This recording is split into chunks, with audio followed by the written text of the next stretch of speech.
Plus.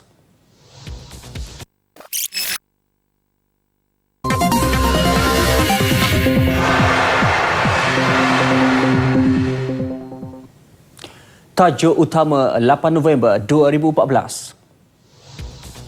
Ancaman militan ditangani bersama negara serantau. Tingkat pemantauan kawasan Jerun ketika musim hujan.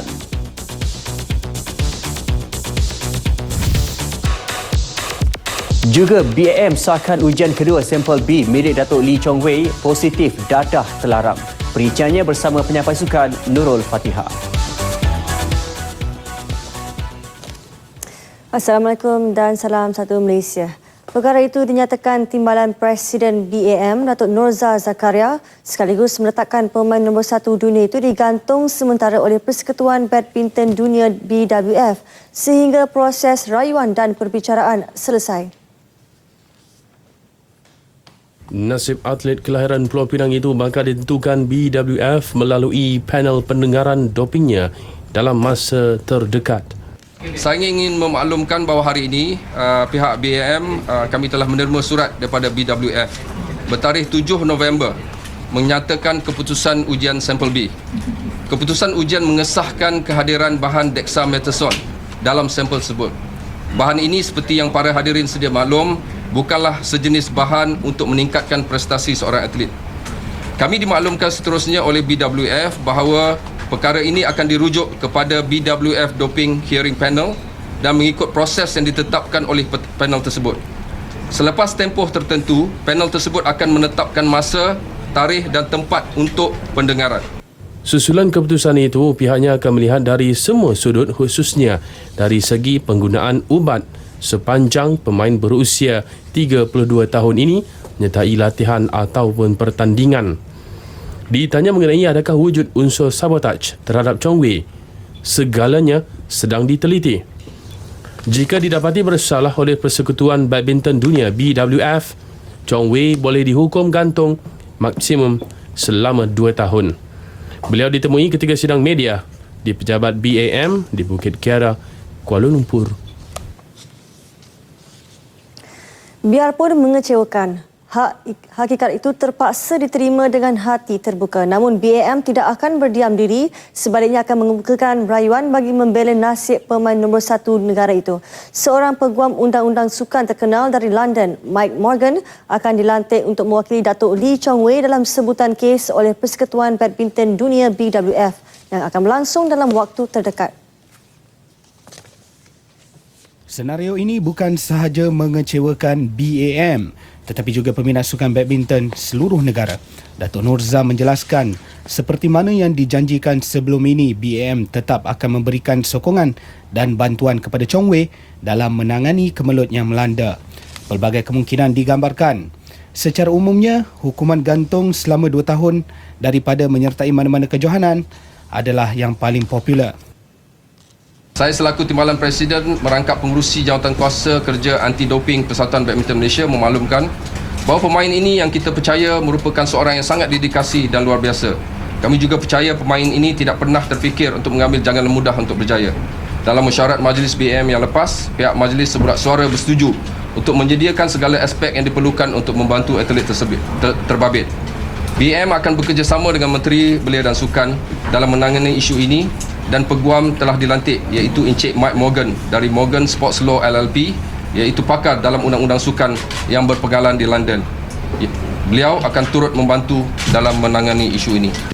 Jika terpaksa menjalani hukuman penggantungan selama 2 tahun, ini bermakna hasrat untuk melihat jago badminton negara ini beraksi di Olimpik Rio 2016 akan hanya tinggal angan-angan. Dexamethasone yang dikesan digunakan Chong Wei adalah ubat yang digunakan untuk proses pemulihan kecederaan peha yang dialaminya.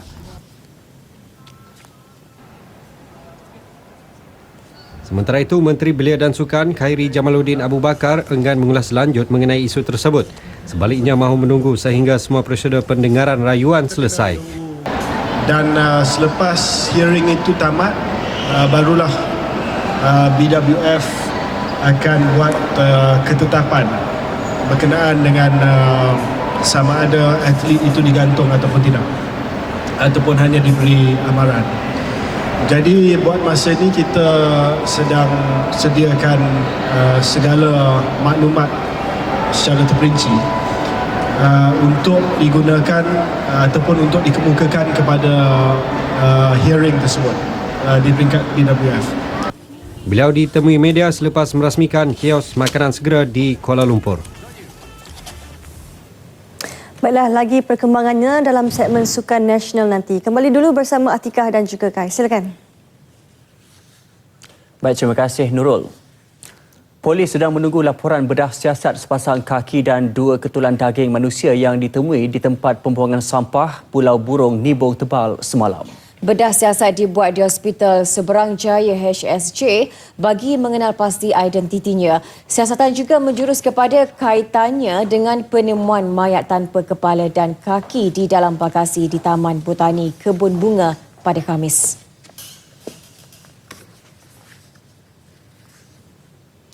Polis masih menunggu ujian pemadaman DNA-nya. Timbalan Ketua Jabatan Siasatan Jenayah Pulau Pinang, Superintendent Syahrunain Jais berkata, usaha mengumpul bukti lanjut di kawasan tempat pembuangan sampah di Pulau Burung masih diteruskan dan setakat ini tiada sebarang petunjuk baru.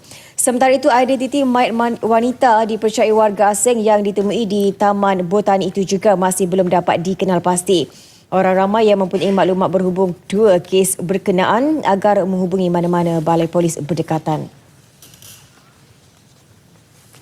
Gara-gara berang dituduh mencuri angsa, seorang lelaki sanggup menikam 2 beradik menggunakan sebilah parang. Namun hanya dalam tempoh beberapa jam, suspek berjaya ditahan polis. Kejadian berlaku di rumah mangsa di Kampung Cabang 3, Bacuk, Kelantan tengah hari tadi. Ketua Polis Daerah Bacok DSP Abdul Hamid Cik Ahmad berkata sebelum ditikam berlaku perselisihan antara suspek dan mangsa Muhammad Sarwan Muhammad Nur 35 tahun dan adiknya Muhammad Hazim Muhammad Nur 20 tahun. Mangsa kemudian dihantar ke Hospital Universiti Sains Malaysia Kubang Krian untuk mendapatkan rawatan lanjut. Bagaimanapun Muhammad Sarwan dilaporkan parah manakala adiknya stabil.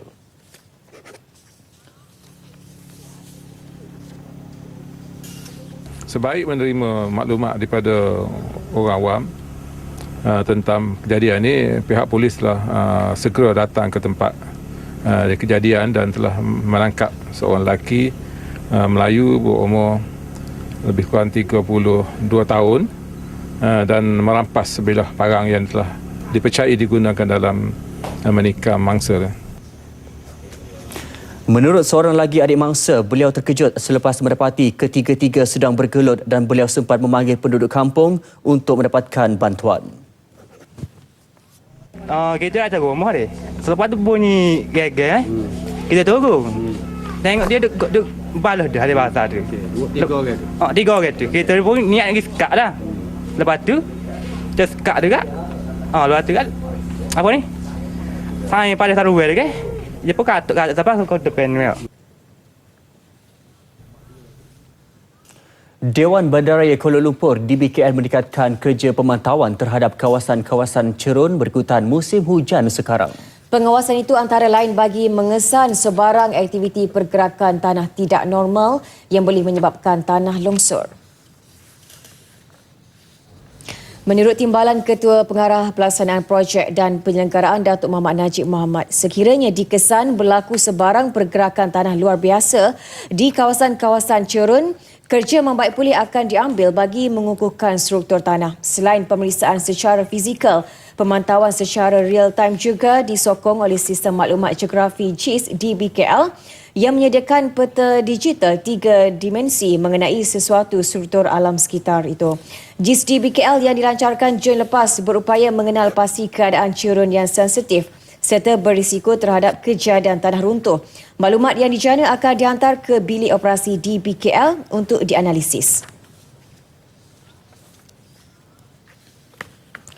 Suruhanjaya Komunikasi dan Multimedia Malaysia SKMM akan mengadakan pertemuan dengan semua syarikat telekomunikasi telco Isnin ini bagi membincangkan persediaan dalam menghadapi sebarang kemungkinan bencana alam pada musim hujan ini. Ini termasuk memastikan keupayaan sistem komunikasi terutamanya di kawasan berisiko bencana alam sentiasa dalam keadaan yang baik. Mesyuarat bertujuan meneliti setiap kemungkinan yang akan berlaku dan langkah mengenal pasti penyelesaiannya.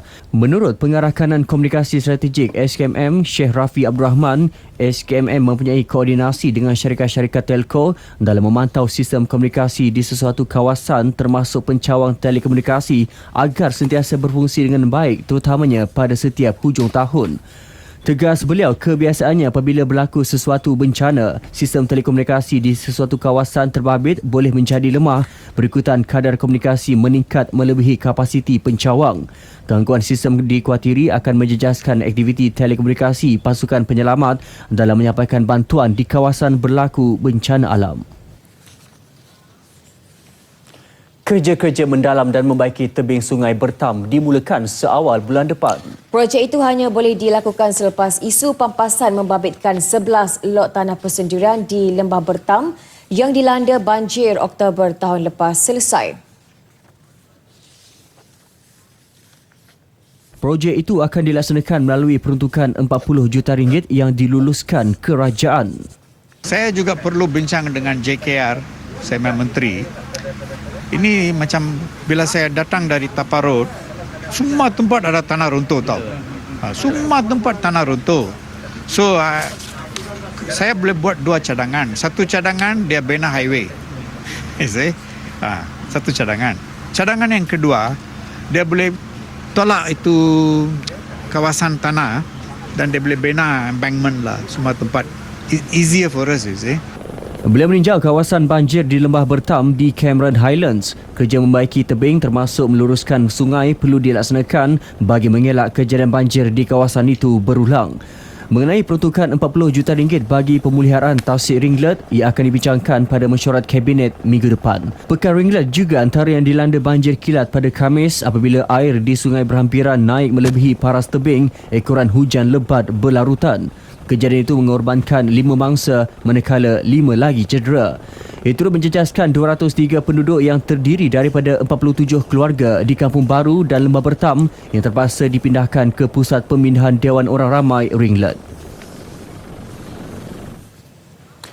Dalam pada itu, kesan banjir di Cameron Highlands dapat dikurangkan andai pemantauan penerokan tanah pertanian dilaksana secara terancang. Cadangan diutarakan Ketua Pengarah Jabatan Perancangan Bandar dan Desa Semenanjung Malaysia, Dr. Dahlia Rosli. Untuk kita mengawal aktiviti pertanian di kawasan Cameron Highlands, dicadangkan agar aktiviti ini seharusnya disyaratkan wajib untuk mendapatkan kelulusan kebenaran merancang daripada pihak berkuasa tempatan terlebih dahulu, agar ianya dapat dikawal berdasarkan syarat-syarat yang perlu dipatuhi daripada semua agensi teknikal melalui Jawatan Kuasa Pusat Setempat atau OSC di PBT. Jelas beliau, penerokaan tanah pertanian secara haram tanpa pengawasan juga memberi kesan kepada ekosistem persekitaran. Ini menyebabkan struktur tanah tidak kukuh dan laluan air mengalir secara rambang ketika kadar hujan yang luar biasa berlaku.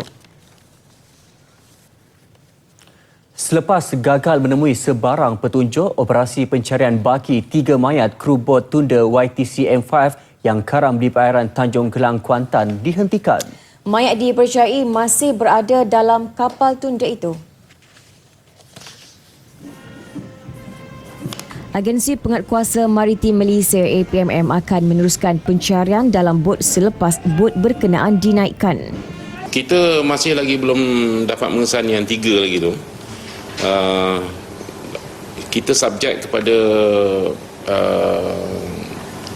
kapal tu sekiranya ditimbulkan kemudian, kalau kita dapat tengok dalam kapal tu ada ke tidak mayat-mayat anggota-anggota ni. Kalau tidak, kita dah tamatkan kita punya pencarian di persekitaran ni kerana tidak ada, dah lama dah. Hanya harapan kita sekarang ni adalah melihat sama ada mayat tersebut dapat dijumpa di dalam kapal bot yang tenggelam tu. Beliau memaklumkan perkembangan itu selepas menghadiri pembarisan tamat latihan pelatih pegawai Lieutenant Muda Maritim di Akademi Maritim Sultan Ahmad Shah Amsas, Kuantan. Dalam sidang media sama, turut dinyatakan pihak Maritim bakal menerima 2 kapal jenis B-Class sumbangan kerajaan Australia bagi membantras kegiatan penyeludupan manusia yang menjadikan perairan Malaysia sebagai transit ke Australia. Kapal tersebut dijangka diterima pihak APMM Mac tahun depan, manakala beberapa anggotanya bakal dihantar ke Australia bagi menjalani latihan pengendalian kapal tersebut mulai Januari. Seorang nelayan yang dikotiri hilang ketika memancing kira-kira 2 batu nautika dari pulau perhentian kecil sejak Khamis lepas masih gagal dikesan. Gerakan mencari dan menyelamat diteruskan hari ini melibatkan 72 anggota dengan 14 buah bot. Menurut Ketua Polis Daerah Besut, Superintendent Khalid Ceklah, operasi diperluaskan ke beberapa buah pulau kecil berhampiran pulau perhentian. Operasi diperhebat dengan kerjasama pasukan polis marin yang berpangkalan di Tok Bali Pasir Putih, Jabatan Pertahanan Awam Malaysia JPAM Besut, Jabatan Boba dan Penyelamat Besut serta Persatuan Nelayan Kuala Besut dan nelayan sekitar. Jelasnya cuaca baik hari ini berbanding semalam membantu pihaknya melakukan operasi mencari sehingga ke Pulau Seregeh dan sekitarnya. Ini termasuk di Pulau Susudara yang lokasinya tidak jauh dari pulau perhentian kecil. 2 kemungkinan, sama ada bangsa ni terjatuh dan bot yang beliau naiki itu terus bergerak dalam ni dan mangsa tidak dapat berenang ataupun tidak dapat berenang jauh ataupun mangsa dapat berenang tapi maknanya mungkin dia tersadai di salah satu pulau lah yang terdapat di kawasan ini. Mangsa Ali Majid dari PPRT Kampung Pengkalan Atap Kuala Besut dikatakan pergi memancing berseorangan di perairan itu Khamis lepas. Dia dipercayai hilang selepas seorang pemuda Nur Amri Amir menemui sebuah bot kira-kira pukul 1 tengah hari di satu kawasan di pulau itu tanpa kelibatnya. Turut ditemui sebuah telefon bimbit, selonggok ikan serta peralatan memancing milik mangsa. Berikutan penemuan bot itu, Nur Amri memaklumkannya kepada pemimpin setempat di pulau perhentian. Kita cek sini. Sampai sini kita cek telefon ada, rokok ada. Oh, ikan pun ada? Ikan ada ke? Berapa jauh kita tarik 15 minit? Setengah jam ke? Tarik apa? Tarik bot main sini. Tapi sekarang ni dah masuk yang 3 hari mungkin terlampau. Mungkin terlampau. Jadi campur dengan kucoh tu kita pun tak pastilah. Pasal kemarin pun kucoh kemarin ribut petang kemarin. Ribut petang kemarin pun susah. Lepas tu hari ni pun alhamdulillah cuaca elok juga sikit. Isteri mangsa Hasnah Mat, 52 tahun yang menerima perkabaran tersebut turut membuat laporan di Balai Polis Kuala Besut pada pukul 6 petang hari yang sama. Anak sulung mangsa Azizul Ali berharap bapanya dapat ditemui dengan selamat. Tapi saya memang berpuas hatilah dengan pihak-pihak berkuasa semua yang kat sini memang betul-betul ada usaha untuk mencari semua. Sementara itu, kebanyakan nelayan pantai dan bot Zon A memandang serius amaran angin kencang dan laut bergelora seperti yang dikeluarkan Jabatan Meteorologi. Ia tertumpu di perairan Terengganu dan Kelantan dan diramal berlarutan sehingga esok. Tinjauan sekitar perkampungan nelayan di seberang takir Kuala Terengganu mendapati bot-bot dilabuhkan di jeti kawasan itu. Sebahagian nelayan mengambil keputusan kembali ke pangkalan lebih awal apabila mendapati ada petunjuk laut akan bergelora. Nelayan di pantai Tok Jembal dekat Gong Badak Kuala Terengganu menyedari musim tengkujuh boleh menyebabkan laut bergelora dan ombak boleh mencecah ketinggian sehingga 3.5 meter. Ribut petir dan angin kencang timur laut antara 40 hingga 50 km sejam juga boleh membahayakan nelayan-nelayan yang memiliki bot kecil. Kalau ikut planning saya ni nak keluar malam esok ni. Tapi dah oleh kerana ada ramalan angin nak mari, mungkin kita tangguh dululah tengok sehari 2 hari. Lepas tu kalau angin tak mari mungkin kita keluar balik. Lepas tu malam baru masuk. Malam. Mana pukul 7 tu baru lepas dari laut tu. Malam baru sampai sini. Jadi kita balik awal sikit lah. Takut apa? Takut macam takut ada ribu apa hari ni kucur barang laut lah kucur. Tu saya balik tu. orang nelayan ni kalau dia tahu gelar angin habis tu kalau boleh tunggu memang dia balik. Dia balik. Dia tak tunggu di laut. Ambil. Lepas tu kita sentiasa ambil tahu. Kita sentiasa ambil tahu benda tu. Lepas tu kita tengok keadaan laut tu mana-mana. Mana kita tak tu manalah. Kita memang ambil berat lah pasal benda ni. Kalau duduk dalam kuala, kalau angin kuat, tak terbit lah. Walau kita muat air batu, muat minyak apa, tak terbit lah. Tak berani lah. Tak berani lah. Alah, orang 5 hari kita akan kena nak air lagi. Terdapat kira-kira 4,000 nelayan di Terengganu, sebahagian besarnya nelayan pantai dan nelayan Zon A. Menangani ancaman militan secara bersama, cadangan itu dijangka dibangkitkan Malaysia pada sidang kemuncak Pemimpin Kerjasama Ekonomi Asia Pasifik APEC 2014. Ya, selepas memenangi kerusi tidak tetap Majlis Keselamatan Pertubuhan Bangsa Bersatu PBB bagi penggal 2015-2016 dengan mendapat undi kedua tertinggi, suara Malaysia pada sidang kemuncak kali ini sudah pasti mendapat tumpuan delegasi.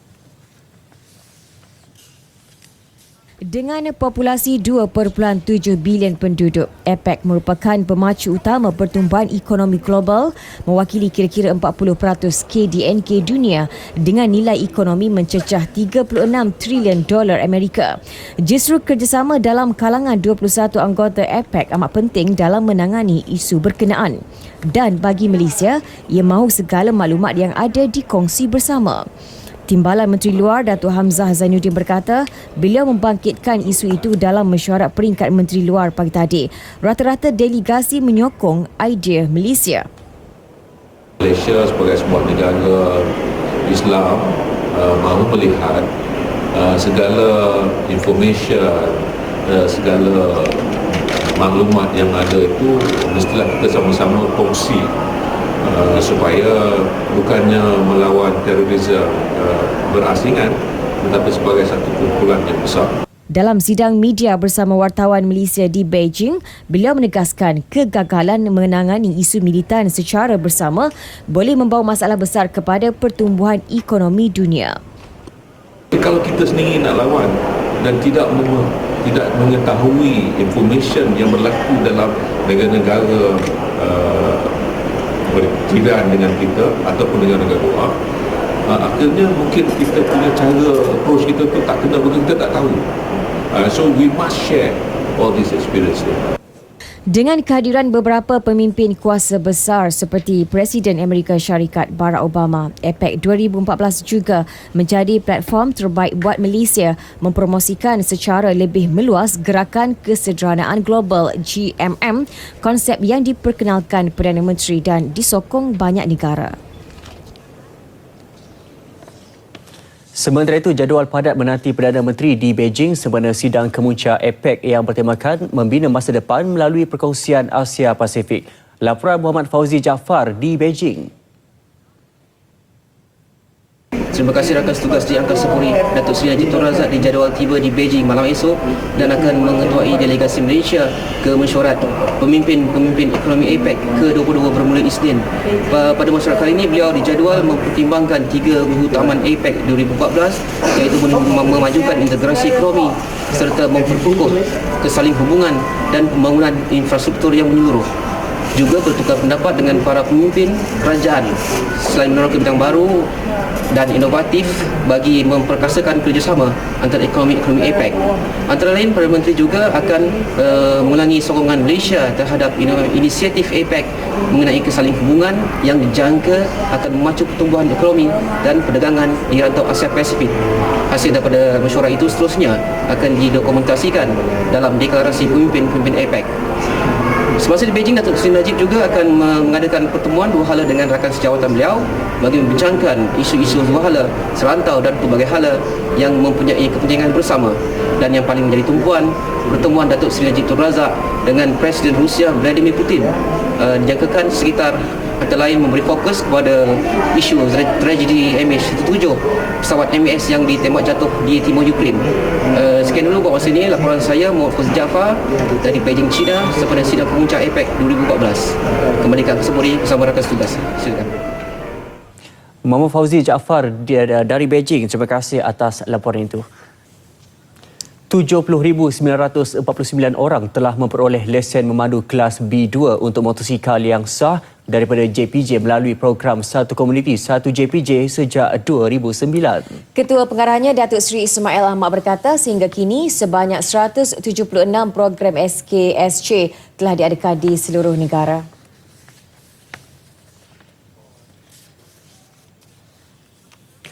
Program SKSJ juga memberi peluang kepada lebih 5,000 orang asli bagi mendapatkan lesen memandu.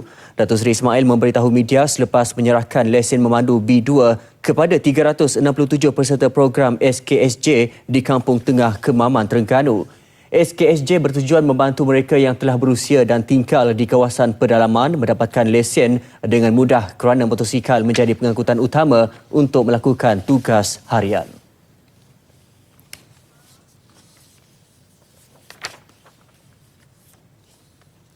Dalam perkembangan lain, Datuk Seri Ismail menggalakkan orang ramai menyemak status kenderaan sebelum membelinya dengan harga yang lebih murah. Langkah itu bagi mengelak mereka ditipu dan mengalami kerugian kerana membeli kereta klon. JPJ telah memperkenalkan proses penukaran hak milik menggunakan sistem biometrik secara dalam talian bagi mengelakkan kes pemalsuan dokumen kenderaan berlaku. Dari tahun 2010 hingga 2013, sebanyak 20 kenderaan klon telah dikesan di seluruh negara. Walaupun jumlahnya kecil, JPJ tetap memandang serius kegiatan mengklon kenderaan. Hal ni kita mengambil langkah-langkah kerana ini pencegahan. Jadi sebab itu baru ni kita melaksanakan pelaksanaan tukar milik menggunakan biometrik itu. Sebenarnya itu adalah sebahagian daripada langkah kita untuk mengurangkan penipuan ataupun klon ni. JPJ tidak akan berkompromi dengan mana-mana pihak jika mendapati kereta klon itu berada di jalan raya. Ia akan disita untuk siasatan lanjut. Dua pusat hiburan di Bandar Sunway Selangor yang pernah dikenakan tindakan atas kesalahan menggunakan khidmat GRO warga asing sekali lagi diserbu bahagian maksiat di 7 IPD Petaling Jaya. Ketika serbuan kesemua GRO warga asing berusia 21 hingga 35 tahun sedang leka melayan pelanggan. Hasil risikan mendapati lebih 27 GRO warga asing terpedaya dengan tawaran kerja oleh sindiket pelacuran yang menawarkan pinjaman kewangan. Masing-masing 20 warga Thailand, 2 Indonesia dan 5 Cina telah menyalahguna pas lawatan sosial yang dimiliki. GRO terbabit diberikan tips menerusi jualan kalung bunga sehingga RM100 setiap satu. Manakala aktiviti tidak bermoral dilakukan di hotel bajet berhampiran berdasarkan rundingan harga tertentu. Menurut Ketua Polis Daerah Petaling Jaya ACP Azmi Abu Kasim, operasi dilakukan sebagai langkah membantras kegiatan jenayah di pusat tumpuan awam. Kesemua yang ditahan dibawa ke IPD Petaling Jaya untuk tindakan lanjut. Seorang pelajar Universiti Kuala Lumpur UniKL cawangan Alor Gajah Melaka yang sesat di Gunung Datuk Rempau dijumpai dalam keadaan selamat pukul 8.47 malam semalam. Glausia, anak Galayan 20 tahun dibawa ke Hospital Alor Gajah untuk rawatan lanjut akibat luka di kakinya. Mangsa yang berketurunan Iban dipercayai menghubungi rakannya sebaik hilang arah punca untuk keluar dari Gunung Datuk. Operasi mencari mangsa bermula pukul 5 petang selepas mendapat panggilan dari Ranger Hutan dan gerakan mencari bermula pukul 6.30 petang. Pada pukul 8.36, mangsa telah dijumpai selamat berhampiran dengan kawasan checkpoint 1. Dan mangsa dalam keadaan sihat, selamat dan boleh berjalan lah. Dan operasi berjaya dan kita bawa mangsa ke base lah. Operasi melibatkan 21 anggota Balai Bomba Rembau dan Seremban selain 4 anggota polis dan ranger. Pihak bomba turut mengingatkan pendaki supaya menghadkan aktiviti pendakian ketika musim hujan serta mengadakan aktiviti secara berkumpulan bagi mengelak kejadian serupa berlaku. Pertubuhan Kesihatan Sedunia WHO meramalkan kemurungan bakal menjadi penyakit nombor 2 global selepas penyakit jantung pada 2020. Peratusan pengidapnya semakin meningkat berikutan penyakit murung boleh menyerang sesiapa sahaja. Didorong beberapa faktor yang tidak disedari pesakit. Antaranya faktor biologikal, psikologikal dan juga sosial seperti perubahan persekitaran dan masalah kewangan mampu menyumbang kepada kemurungan. Kemurungan sebagai satu jenis penyakit. Sesuatu penyakit mental, contohnya kemurungan ini disebabkan daripada faktor sama ada faktor biologikal, faktor psikologikal ataupun faktor sosial itu sendiri. Benda yang perlu kita ingat pasal kemurungan ni, selain daripada ia satu penyakit, ia boleh dicegah dan ia boleh dirawat, okey, dan ia juga boleh kita hindarkan. Justru sokongan moral diperlukan pesakit bagi mengawal penyakit berkenaan. Kajian juga menunjukkan lebih ramai penduduk dunia menghidap penyakit kemurungan menjelang 2020 dengan 1.8% orang dewasa negara ini akan menghidapi kemurungan manakala 1.4% pula mengalami keresahan. Tapi itu mungkinlah disebabkan faktor gender dan faktor hormonal juga. Jadi kita perempuan tu lebih tapi tu worldwide lah. Worldwide memang perempuan lebih banyak daripada lelaki.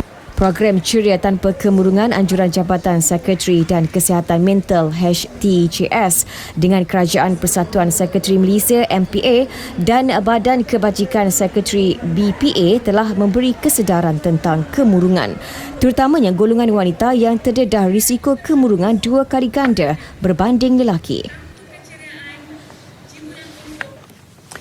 Di Kelantan, kira-kira 300 pesakit diabetes terpaksa dipotong kaki setiap tahun berikutan kurangnya aktiviti bersenam dan faktor keturunan selain cenderung kepada pemakanan yang tidak seimbang.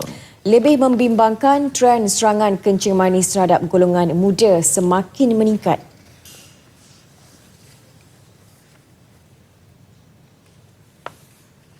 Buktinya pada 2011, 19.7% daripada penghidap adalah dari kalangan umur 18 hingga 30 tahun. Peningkatan ketara berbanding 11.7% pada 2006. Selain masalah penglihatan, pesakit juga berdepan komplikasi penyakit lain. Antaranya risiko serangan jantung 4 kali ganda berbanding individu normal, penyakit buah pinggang dan angin ahmar. Aktiviti kesan kepada ekonomi negara itu terlalu besar. Jadi kita harapnya kesedaran di peringkat awal ni dapat sekurang-kurangnya melambatkan onset ataupun berlakunya diabetes. Pesakit termuda di negeri Kelantan berusia 8 tahun. Justru beliau menggesa langkah sewajarnya termasuk mengawal pemakanan di kantin-kantin sekolah dan kafeteria. Beliau hadir pada sambutan Hari Diabetes Sedunia 2014 di kampus Kesihatan Universiti Sains Malaysia USM Kubang Kerian. Sebuah makmal khas akan diwujudkan bagi mengumpul maklumat serta menjalankan kajian penambahbaikan modul program latihan khidmat negara PLKN. Penubuhannya selaras pelan transformasi dan memastikan program latihan itu kekal relevan mengikut peredaran masa. PLKN telah melahirkan lebih 800,000 pelatih sejak ia diperkenalkan pada tahun 2004. Kita akan mengadakan satu lab dan lab ini akan diketuai oleh pemandu dan daripada lab ini nanti kita akan dapat banyak dapatan-dapatan dan juga pendapat-pendapat baru daripada semua pihak yang dipilih daripada kalangan mereka-mereka yang dikenal pasti sebagai orang yang mampu memberikan idea-idea yang bernas dan mewakili semua kumpulan iaitu merangkumi pelbagai kaum dan juga daripada wilayah, daripada Sabah dan Sarawak, dan dengan adanya pelan transformasi baru ini kita berharap ianya akan menambah nilai dan menambah baik lagi apa yang sedia ada. Terdahulu, Datuk Abdul Rahim merasmikan Majlis Penutup PLKN Kumpulan 3 Siri 11 2014 di Alor Gajah. Jelasnya perkara itu turut mendapat perhatian Perdana Menteri Datuk Seri Najib Tun Razak serta Menteri Pertahanan Datuk Seri Syamuddin Tun Hussein. Makmal itu akan diketuai Unit Pengurusan Prestasi dan Pelaksanaan Pemandu. Sasaran 200,000 syarikat mendaftar GST diyakini dapat dicapai menjelang pelaksanaannya April tahun depan.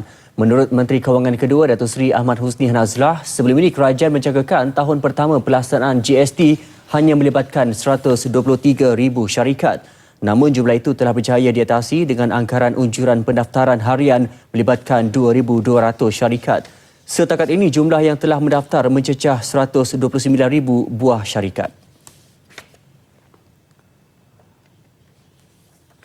Kalau berdasar pada itu, sehingga 31 Disember, we will easily get about 200,000 kami akan daftar, malah lebih. January to March, ia akan mendaftar, tentu akan daftar lagi sebelum pelaksanaan. Lebihlah daripada 200,000. Inisiatif yang dilakukan oleh kerajaan untuk mengenalkan GST mendapat sokongan daripada syarikat-syarikat besar dan juga dari syarikat-syarikat IKS ini. Terbaru, 9 buah negara lagi melaksanakan GST menjadikan jumlahnya 169 buah negara. Namun Malaysia masih berada dalam kelompok paling rendah dari segi kadar GST iaitu sebanyak 6%. Kementerian Pengangkutan sedia membantu menarik lebih banyak syarikat penerbangan menggunakan lapangan terbang antarabangsa Melaka LTAM Batu Berendam. Ya, tumpuan akan diberi kepada penerbangan sewa khas dari negara China.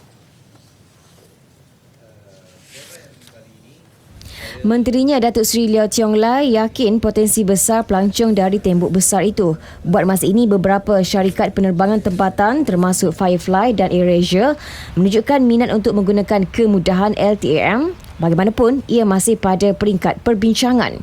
Malah kementerian bersedia untuk menaik taraf landasan LTAM yang kini sepanjang 2,135 meter dengan kelebaran 45 meter. Dan kita juga akan menggalakkan lebih banyak lagi syarikat-syarikat penerbangan untuk menggunakan lapangan terbang ini dengan sepenuhnya. Kita juga yakin bahawa lebih banyak chartered flight akan digalakkan untuk turun di lapangan terbang Melaka, dan sekiranya ada chartered flight yang telah ditetapkan memerlukan landasan ini dipanjangkan, kita akan memberi pertimbangan yang sewajarnya untuk kita panjangkan landasan runway di lapangan terbang Melaka ini. Beliau berkata demikian kepada pemberita selepas menghadiri Karnival Udara Antarabangsa Melaka ke-5 di LTAM Batu Berendam yang dirasmikan Yang di-Pertuan Negeri Tun Muhammad Khalil Yaakob. LTAM menerima penerbangan domestik dan antarabangsa ke Pulau Pinang dan Pekanbaru, Indonesia menggunakan operasi Malindo Air dengan kekerapan 5 kali seminggu. Penerbangan Melaka Kota Baru akan dimulakan 21 November.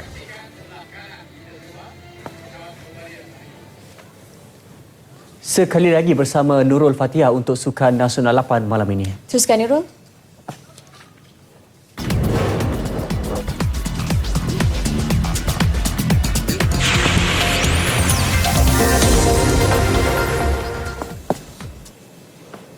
Baik, terima kasih Kai dan juga rakan setugas. Baik, Penaung Persatuan Badminton Malaysia BAM, Datuk Seri Rosmah Mansor mahu BAM mencari jalan untuk membersihkan nama pemain badminton nombor 1 dunia Datuk Lee Chong Wei yang disahkan positif ujian doping dadah jenis dexamethasone. Beliau berkata sudah mendapat laporan berkenaan isu tersebut dan sedang menunggu selesai proses siasatan yang bakal dijalankan oleh Persekutuan Badminton Dunia BWF. Ketika ditemui di Stadium Putra Bukit Jalil pada program tahunan Isteri Wakil-Wakil Rakyat BN se-Malaysia 2014, beliau berharap rakyat terus menyokong dan sentiasa berada di belakang atlet kebangsaan itu seperti mana beliau akan sentiasa lakukan.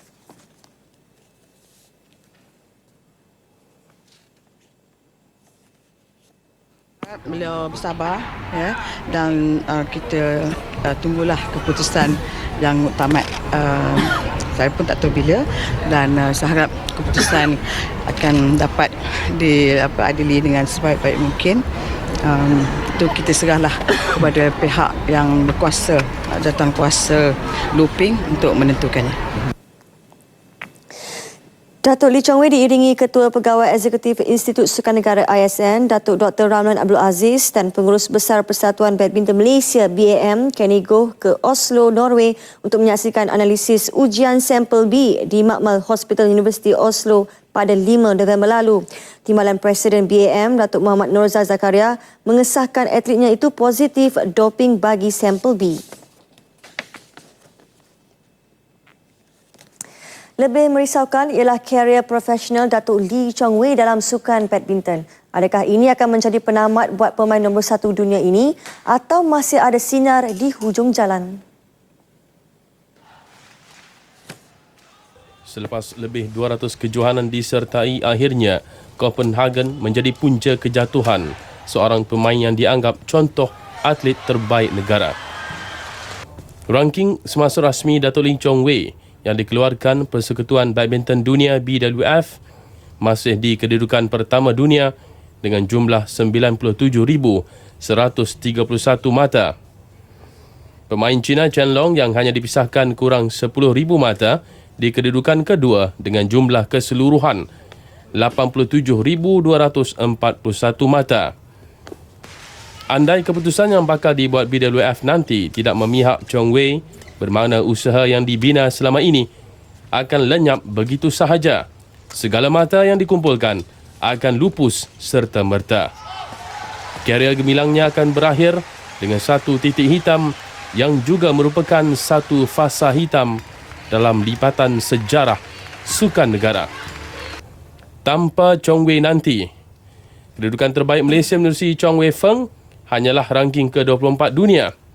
Muhammad Arif Abdul Latif ke-55, Liu Darren ke-65 dunia, Tan Chun Siang ke-67, Zulfazli Zulkifli ke-70, Misbun Ramdan Misbun ke-75 dan Iskandar Zulkarnain Zainuddin di kedudukan ke-98 dunia. Mampukah mereka mengejar kedudukan nombor 1 dunia dalam sekelip mata andai Lee Chong Wei hanya tinggal nama sahaja selepas ini?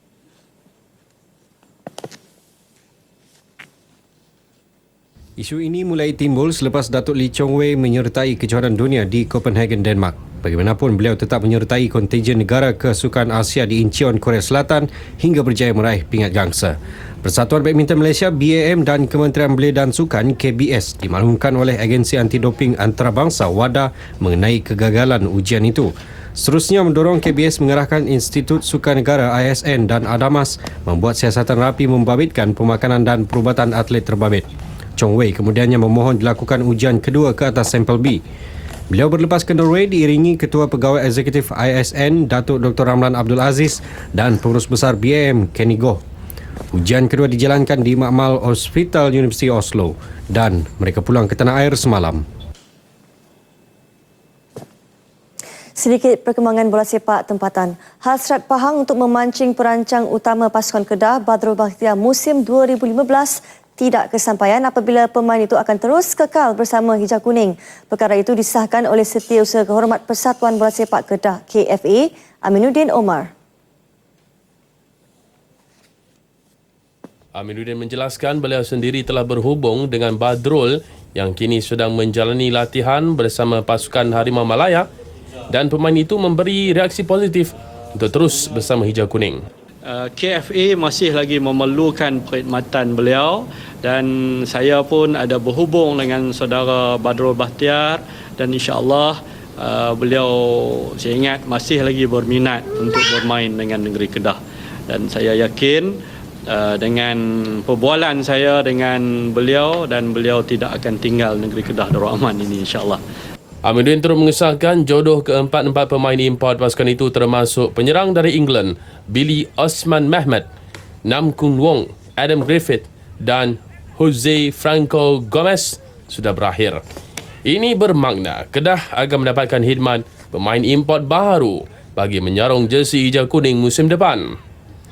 Dan dikabarkan juga penyerang prolifik skuad Hijau Kuning Karin Muhaimin turut akan berhijrah ke pasukan baharu dan mungkin akan membawa diri ke Negeri Sembilan.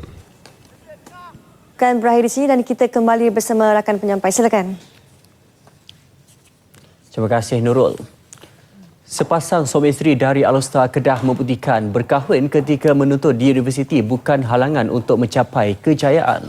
Lebih membanggakan Nur Sauri Yahya dan isterinya Hani Salwani Osman, masing-masing berusia 25 tahun, turut meraih 2 anugerah utama pada Majlis Convocation ke-27 Universiti Utara Malaysia UM di Sintuk Kedah.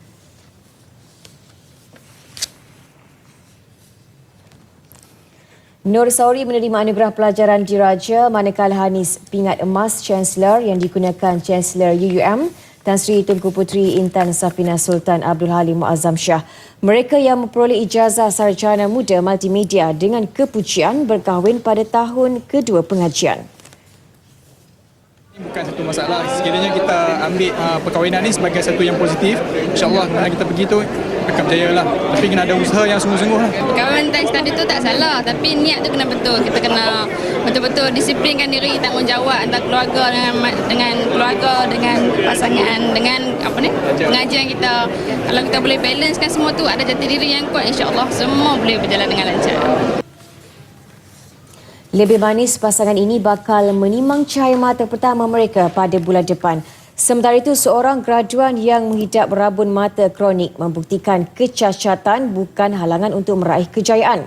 Nurul Ahmad Salehin Abdul Rasyad berkata, bergelar insan OKU tidak pernah mematahkan semangatnya untuk mencapai kejayaan dalam pelajaran. Kan, itu ya matlamat saya sebenarnya kesambung study ni. Kan, sebab yalah kalau orang tahu kata status kita OKU ni kadang-kadang persepsinya negatif lah kan. Tapi tak apalah, negatif tu nombor 2. Yang penting untuk diri sendiri, ini yang terbaik bagi saya. Nurul Ahmad Salehin memperoleh ijazah sarjana muda pengurusan awam. Pelbagai aktiviti menarik menanti pengunjung di Karnival Gen Extra Bakti 2014 di Dataran Putrajaya bermula hari ini hingga esok. Antaranya Karnival Kerjaya, pameran inovasi dan kesihatan. Karnival akan dirasmikan Perdana Menteri Datuk Seri Najib Tun Razak esok. Dianggarkan lebih 30,000 belia akan memeriahkan Karnival yang akan diadakan sempena program tahunan Isteri Wakil-Wakil Rakyat Barisan Nasional. Program anjuran bakti itu memberi peluang kepada golongan belia untuk berinteraksi dan mengenali Perdana Menteri dengan lebih dekat. Pertama kali diadakan, Karnival diharap dapat menjadi platform menjukil bakat dan potensi sekaligus menjadi generasi bermaklumat. Selain pameran, turut diadakan persembahan band dan drumline dari belia yang tidak melepaskan peluang untuk turut serta menunjukkan bakat masing-masing.